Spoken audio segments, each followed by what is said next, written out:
So students, ये हमारे पास percentage based maths question है।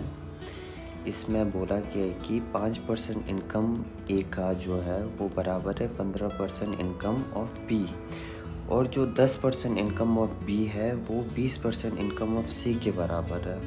तो मतलब इनमें से किसी एक का वैल्यू होना ज़रूरी है, इसके बगैर हम इस क्वेश्चन को सॉल्व नहीं कर पाएंगे।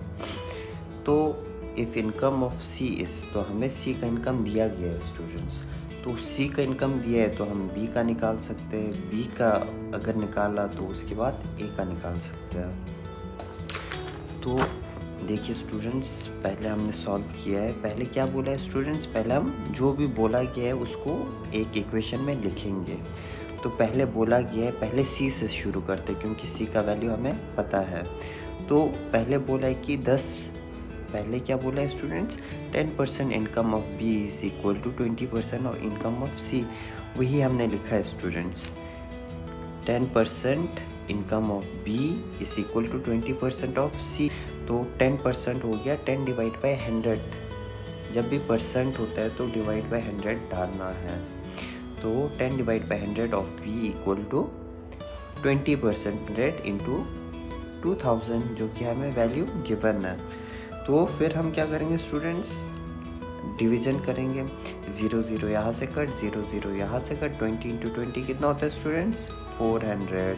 यहाँ से हम क्या कर सकते हैं स्टूडेंट्स, यहाँ से हम 10 नीचे डिवीजन में बचा है, तो नीचे जो डिवीजन में बचा हुआ 10 है, इसको हम उस साइड लेंगे। क्यों? ताकि हमें सिर्फ बी का इनकम मिले। डिवीजन यहाँ पे ये जो वैल्यू था डिवीजन में था, तो दूसरे साइड जाने के बाद किस में जाता है स्टूडेंट्स, मल्टीप्लिकेशन में चेंज होता है। और मल्टीप्लिकेशन डिवीजन में चेंज होता है जब इक्वल टू के दूसरे साइड जाता है। तो 10 मल्टीप्लिकेशन में गया तो 400 जो हमें यहाँ पे आया था, इनटू इस डिवीजन वाला 10 का मल्टीप्लिकेशन। तो हमारे पास बी का इनकम कितना है स्टूडेंट्स, 4000। अब बी का इनकम भी निकला स्टूडेंट्स, तो हमें किसका निकालना है, तो ए का निकालना है स्टूडेंट्स।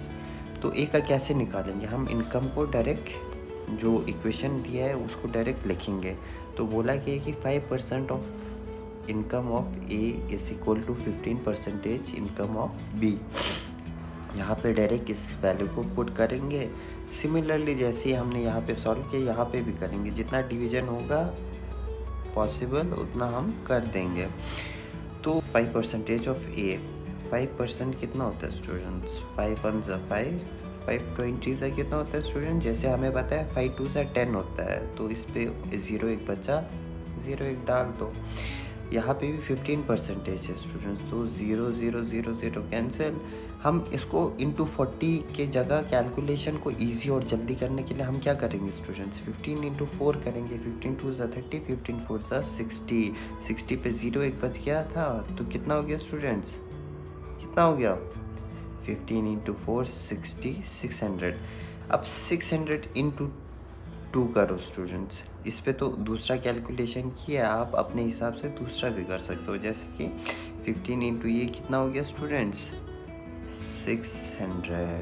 600 हुआ। यहाँ से डिवीजन से कितना आया स्टूडेंट्स, 20 आया। तो 600 इंटू 20, ये कितना हुआ स्टूडेंट्स, सेम चीज़ हो गया स्टूडेंट्स, कुछ डिफरेंस नहीं है। फिर हमें क्वेश्चन में पूछा कि इन तीनों का क्या करना है स्टूडेंट्स, टोटल इनकम लिखना है। तो टोटल इनकम कैसे निकालेंगे स्टूडेंट्स, तीनों के इनकम को सम करके।